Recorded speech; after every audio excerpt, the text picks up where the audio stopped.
Good morning बच्चों आज हम लोग व्याकरण में पाठ 9 में पढ़ेंगे विशेषण। पाठ 9 में हम लोग पढ़ने वाले हैं बच्चों विशेषण। तो चलिए बच्चों पाठ हम लोग शुरू करते हैं। संज्ञा व सर्वनाम की विशेषता बताने वाले शब्दों को विशेषण कहते हैं। संज्ञा व सर्वनाम की विशेषता बताने वाले शब्दों को विशेषण कहते हैं। ठीक है, जैसे बच्चों ध्यान दीजिए, मैं बोल रही हूँ, ध्यान से सुनिए। जैसे बच्चों क्या है कि काला घोड़ा तेज भागता है। काला घोड़ा तेज भागता है। 1 किलो दाल तोलो। 4 सिपाही आए। 4 सिपाही आए। ये दुकान साफ है। उपयुक्त वाक्यों में बच्चों काला, 1 किलो, 5 तथा क्या है, ये विशेषण शब्द है। ये क्या है बच्चों, विशेषण शब्द है, क्योंकि ये क्रमशः घोड़ा, दाल, चोर तथा दुकान की विशेषता बता रहे हैं। ये क्या कर रहे हैं, इनकी विशेषता को बता रहे हैं। आगे देखिए बच्चों, विशेषण जिन शब्दों की विशेषता बताते हैं उन्हें विशेष कहते हैं। उपयुक्त वाक्यों को देखिए, ध्यानपूर्वक सुनिए।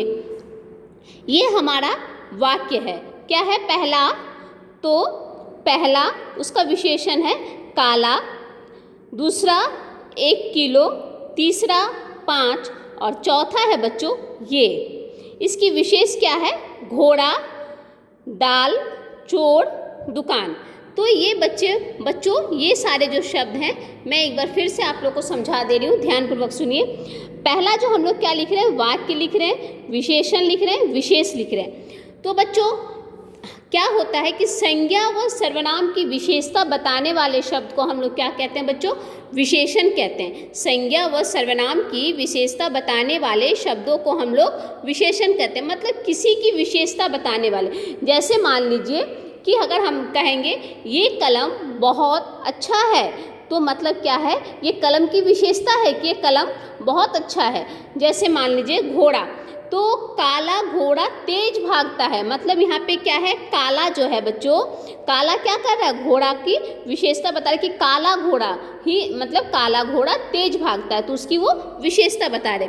विशेषण कितने प्रकार के होते हैं या विशेषण के भेद।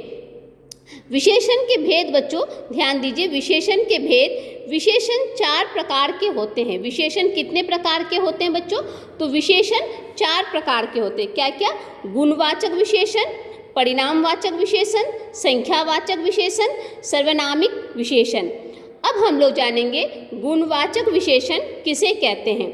वे शब्द जो संज्ञा या सर्वनाम के किसी गुण, दोष, रंग, रूप आदि का बोध कराते हैं, वे क्या होते हैं बच्चों, गुणवाचक विशेषण कहलाते हैं। जैसे बच्चों उदाहरण स्वरूप देखिए कि ये लीची मीठी है।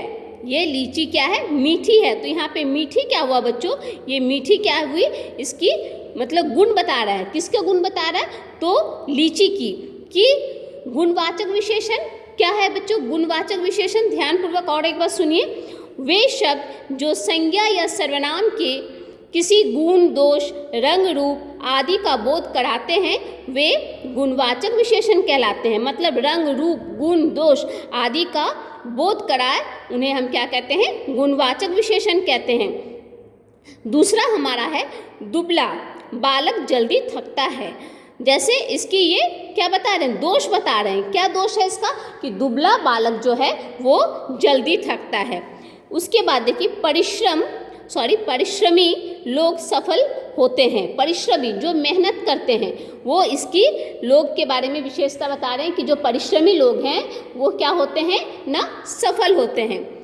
अश्विनी ने सुंदर सूट पहन रखा है। अश्विनी ने, तो यहाँ पे सूट की विशेषता बता रहा है कि सुंदर सूट पहन रखा है।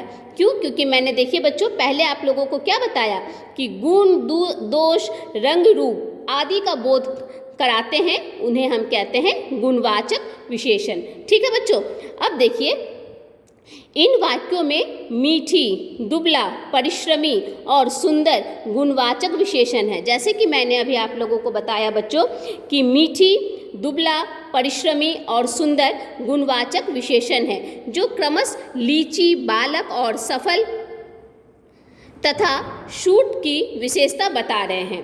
अब देखिए इसी प्रकार आपके उदाहरण स्वरूप और कुछ गुणवाचक विशेषण के उदाहरण हैं। जैसे देखिए मैं आप लोगों को बता रही हूँ कि गुण भला, चतुर, दयालु, ईमानदार, वीर, सच्चा आदि ये क्या हुए बच्चों, गुण में आते हैं। दोष में बदमाश, कायर, आलसी, झूठा, मूर्ख, दुष्ट आदि ये क्या हुए बच्चों, दोष में आ रहे हैं।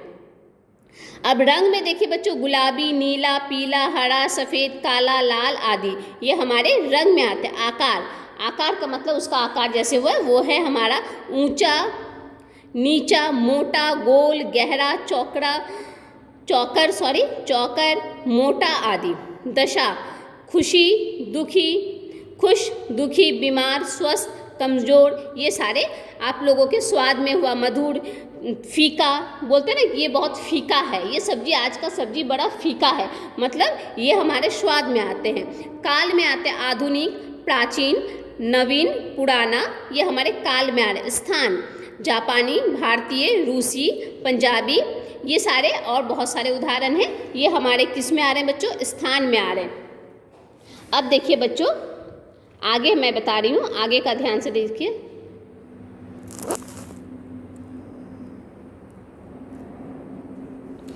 परिणामवाचक विशेषण। तो बच्चों जिन शब्दों का प्रयोग किसी वस्तु, पदार्थ आदि की मात्रा, तोल तथा नाप का बोध कराते हैं वे परिणामवाचक विशेषण कहलाते हैं। जैसे बच्चों हमारी भैंस बहुत दूध देती है, हमारी भैंस बहुत दूध देती है। बच्चों वाक्यों को ध्यानपूर्वक सुनिए। उसके बाद है थोड़ा खाना हमें भी दे दो, थोड़ा खाना हमें भी दे दो। मैंने तो 2 लीटर दूध लिया, मैंने तो 2 लीटर दूध लिया। मैंने बाइक में 30 लीटर पेट्रोल डलवाया। अब देखिए बच्चों ध्यान दीजिए, इन वाक्यों में बहुत, थोड़ा, 30 लीटर और 2 किलो परिणामवाचक विशेषण है जो क्रमशः दूध, खाना, आम, पेट्रोल की मात्रा का नाप तोल बता रहे हैं। मतलब देखिए बच्चों क्या है कि यहाँ पे जो है कि बहुत क्या है बच्चों, इसका परिणामवाचक है विशेषण कि परिणाम दे बता रहा है कि इसका परिणाम क्या है। जैसे थोड़ा मतलब थोड़ा खाना हमें भी दे दो, तो थोड़ा बच्चों क्या है कि ये परिणामवाचक है कि हम लोग अगर बोलेंगे खाना दे दो तो हमें उससे पता नहीं चलेगा, लेकिन हम लोग जब लोग थोड़ा खाना दे दो तो क्या हो रहा है कि वो उसका परिणाम बता रहा है। परिणामवाचक विशेषण के 2 भेद होते हैं। परिणामवाचक विशेषण के बच्चों 2 भेद होते हैं। क्या क्या? निश्चित परिणामवाचक विशेषण, अनिश्चित परिणामवाचक विशेषण। पहला होता है निश्चित परिणामवाचक विशेषण और दूसरा होता है अनिश्चित परिणामवाचक विशेषण। तो बच्चों सबसे पहले हम लोग जानेंगे निश्चित परिणामवाचक विशेषण। तो बच्चों जो विशेषण संज्ञा शब्दों की निश्चित मात्रा, नाप या तोल बताते हैं उन्हें निश्चित परिणामवाचक विशेषण कहते हैं। जैसे आरती ने 2 मीटर कपड़ा खरीदा, तुम 1 गिलास दूध लाओ। नक्शा 2 बाल्टी पानी में नहाया, वह 6 किलो नाशपाती लेकर आया। तो बच्चों इन वाक्यों में रंगीन छपे विशेषण शब्दों से संज्ञाओं के निश्चित परिणाम का बोध हो रहा है, इसलिए मैं निश्चित परिणामवाचक विशेषण है, इसलिए क्या है में निश्चित परिणामवाचक विशेषण है। मतलब यहाँ पे जो 2 मीटर है तो एक निश्चित है कि कपड़ा कितना लेना है बच्चों, तो 2 मीटर लेना है, मतलब एक निश्चित है, अनिश्चित नहीं है। अनिश्चित का मतलब होता है जिसमें कोई माप तोल ठीक नहीं दिया रहता है। जैसे आप देखिए बच्चों अनिश्चित का हम लोग किसे कहते हैं? अनिश्चित परिणामवाचक विशेषण। जो विशेषण संज्ञा शब्दों की अनिश्चित मात्रा, नाप या तोल बताते हैं उन्हें अनिश्चित परिणामवाचक विशेषण कहते हैं। जैसे मुझे कुछ ही समय लगेगा, आज कम पैसे में ही काम चलाना होगा, इस काम में थोड़ी कठिनाई आएगी, अब तुम्हें बहुत डांट पड़ेगी। इन वाक्यों में रंगीन शब्द हैं बच्चों, कुछ, थोड़ी, बहुत, कम, ये क्या है? छपे विशेषण शब्दों में संज्ञाओं के अनिश्चित परिणाम का बोध हो रहा है। इसलिए ये अनिश्चित परिणामवाचक विशेषण है। इसलिए क्या है बच्चों, ये अनिश्चित परिणामवाचक विशेषण है। ठीक है, अब हम लोग जानेंगे संख्यावाचक विशेषण। तो बच्चों, वे शब्द जो किसी संज्ञा और सर्वनाम शब्दों की संख्या का बोध कराते हैं उन्हें संख्यावाचक विशेषण कहते हैं। जैसे कौरव 100 भाई थे। कौरव कितने भाई थे बच्चों, तो 100 भाई थे, मतलब उसकी संख्या बता रही है कि संख्या क्या है न, 100 है। अंकुर ने कक्षा में तीसरा स्थान प्राप्त किया। अंकुर ने कक्षा में तीसरा स्थान प्राप्त किया, मतलब बच्चों उसका वो संख्या बता रहा कि कौन सा स्थान प्राप्त किया, तो तीसरा। अब देखिए बच्चों, दशरथ के 4 पुत्र थे। दशरथ के पुत्र थे, अगर हम लोग जब बोलेंगे कि दशरथ के पुत्र थे तो उससे हमें नहीं पता चलेगा कि दशरथ के कितने पुत्र थे। लेकिन अगर बोला जाए कि दशरथ के 4 पुत्र थे, मतलब उसकी संख्या बताई जा रही है कि कितने, तो 4। ठीक है बच्चों, 10 रुपये की चाट ले आओ। इन वाक्यों में 100, देखो बच्चों 100, 4, ठीक है, तीसरा और क्या है 10 संख्यावाचक विशेषण है जो क्रमश भाई, पुत्र, स्थान और रुपयों की संख्या बता रहे हैं। संख्यावाचक विशेषण के कितने प्रकार होते हैं बच्चों, तो संख्यावाचक विशेषण के 2 प्रकार होते हैं। कितने प्रकार होते हैं बच्चों, 2 प्रकार। निश्चित संख्यावाचक विशेषण और इसमें भी होता है बच्चों अनिश्चित। एक निश्चित होता है और एक अनिश्चित। अब हम लोग जानेंगे निश्चित संख्यावाचक विशेषण किसे कहते हैं। तो बच्चों, जिन शब्दों से संज्ञा की एक निश्चित मात्रा का बोध होता है उन्हें निश्चित संख्यावाचक विशेषण कहते हैं। जैसे बच्चों, आज काम पर 10 मजदूर लगे हैं। आज काम पर कितने मजदूर लगे हैं, तो 10 मजदूर लगे हैं। हमारा चौथा घंटा हिंदी का है। हमारा चौथा घंटा मतलब चौथा पीरियड जो हम लोग बोलते हैं उसको बोले वो हिंदी का है। मेरे पास 500 रुपये हैं। वह इस मकान की 5वीं मंजिल पर रहती है। तो बच्चों, इन वाक्यों में रंगीन, देखिए बच्चों जो रंगीन है मैं उसको अंडरलाइन कर रही हूँ। हाँ, रंगीन छपे विशेषण शब्दों में संज्ञाओं की निश्चित संख्या का बोध हो रहा, मतलब निश्चित संख्या कि कितने, आज काम पे कितने मजदूर लगे हैं। अगर कोई पूछेगा कि आज काम पर कितने मजदूर लगे सॉरी, तो बोला जाएगा कि आज काम पर 10 मजदूर लगे, मतलब निश्चित है कि 10 मजदूर लगे हुए हैं।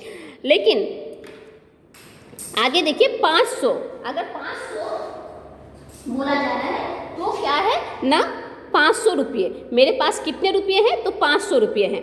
तो बच्चों, इन वाक्यों में रंगीन छपे विशेषण शब्दों में संज्ञाओं की निश्चित संख्या का बोध हो रहा है, इसलिए ये निश्चित संख्यावाचक विशेषण है। अब देखिए बच्चों, अनिश्चित संख्यावाचक विशेषण। जो विशेषण संज्ञा शब्दों की अनिश्चित संख्या बताएं उन्हें हम कहते हैं अनिश्चित संख्यावाचक विशेषण।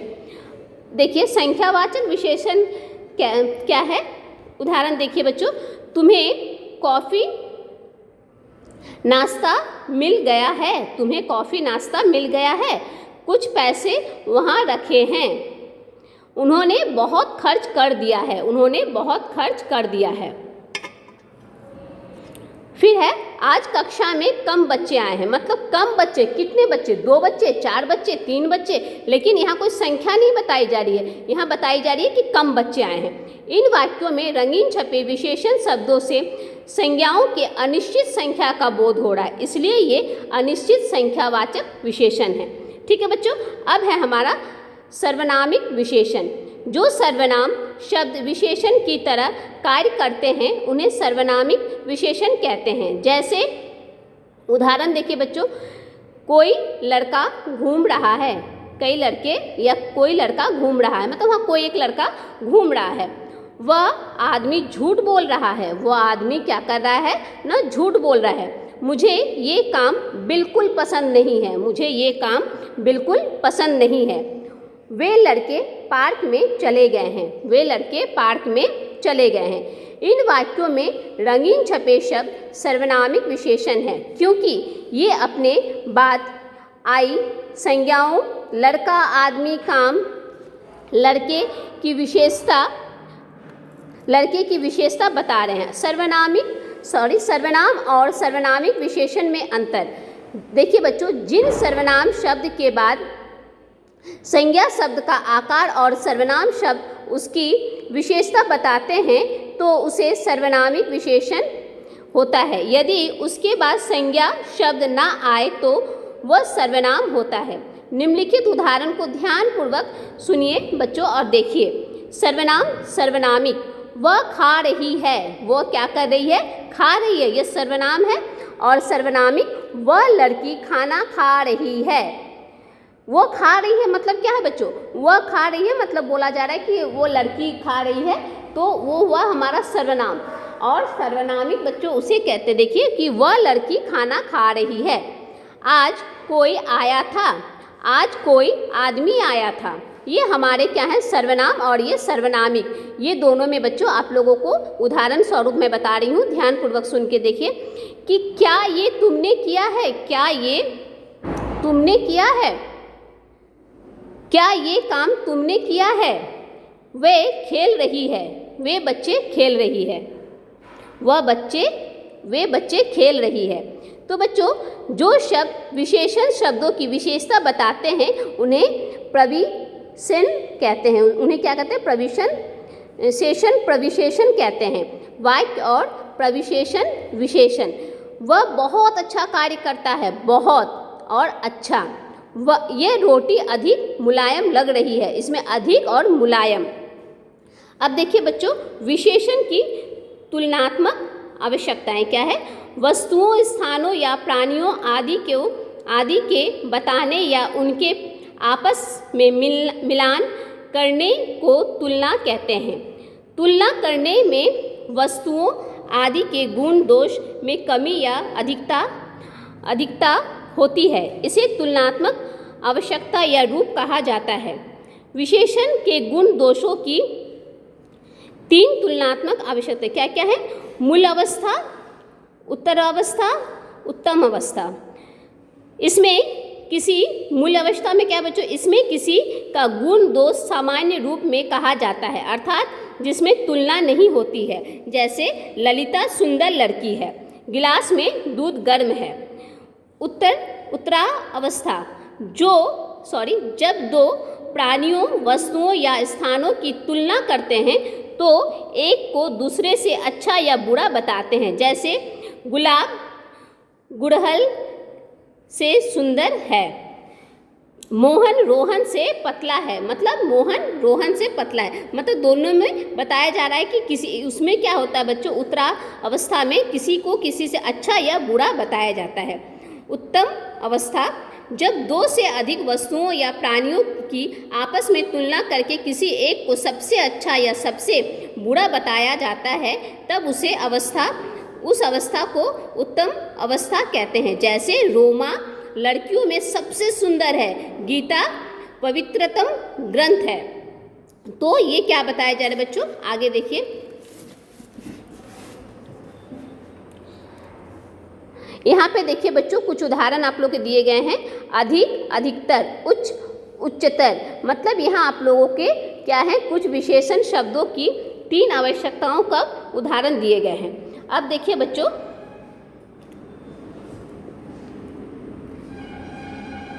विशेषण की रचना। हिंदी में कुछ शब्द मूल रूप में ही विशेषण होते हैं, जैसे उच्च, अच्छा, मंदा, मधुर, बूढ़ा, भला आदि। परंतु विशेषण शब्दों की रचना की जाती है, कुछ विशेषण शब्दों की रचना की जाती है। यहाँ उनके कुछ उदाहरण दिए जा रहे हैं। उदाहरणों के साथ रचना के नियम भी हैं। जैसे देखिए बच्चों संज्ञा शब्दों की से विशेषण रचना। संज्ञा विशेषण क्या है, संस्कृति सांस्कृतिक, समाज सामाजिक, नीति नैतिक, इतिहास ऐतिहासिक। ये आप लोगों के उदाहरण स्वरूप दिए गए हैं। अब देखिए बच्चों प्रत्यय लगाकर, इत में प्रत्यय लगाकर, पुष्प पुष्प, कुसुम कुसुमित, अपमान अपमानित। तो इसमें आगे है और भी आप लोगों के फल फलित, नियम नियमित, अनुमान अनुमानित। तो अप्रत्यय लगाकर भूख भूखा, प्यार प्यारा। ये आप लोगों के उदाहरण स्वरूप दिए गए बच्चों। ई में, बड़ी ई में प्रत्यय लगाकर रोग रोगी।